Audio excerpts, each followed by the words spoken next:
গতকালকে মঙ্গলবার ছিল আমাদের বন্ধের দিন। মঙ্গলবার সকাল থেকে বৃষ্টি, আপনার সকাল থেকে বাসা থেকে বেরোতে পারি না। পরে বিকাল দিকে বৃষ্টি একটু কমার পর বাসা থেকে বেরোলাম, চলে গেলাম শাহবাগ মেট্রো স্টেশনে।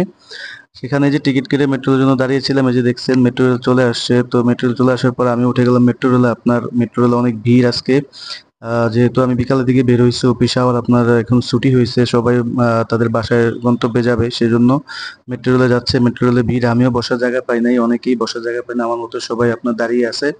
তো এই যে দেখেন আমি আপাতত মেট্রো থেকে নেমে গেলাম। মেট্রো থেকে নামার পর এখন আমি যে টিকিটটা কাটছি ওটা জমা দিতে হবে, তো চলে যাচ্ছে আপনার টিকিটটা জমা দেওয়ার জন্য। আর আমার মেন উদ্দেশ্য হচ্ছে আমি আসছি আপনার মিরপুর কাজীপাড়াতে। মিরপুর কাজীপাড়াতে এখানে আমার ভাই একটা জব করে, তো সেহেতু অনেকদিন ওনার সাথে দেখা হয় নাই। তো পরে চিন্তা করলাম যে ওনার সাথে একটু দেখা করে যাই, আপনার একটু ঘোরাও হলো, ওনার সাথে দেখাও হলো। তো পরে চলে আসলাম আপনার মিরপুর কাজীপাড়াতে।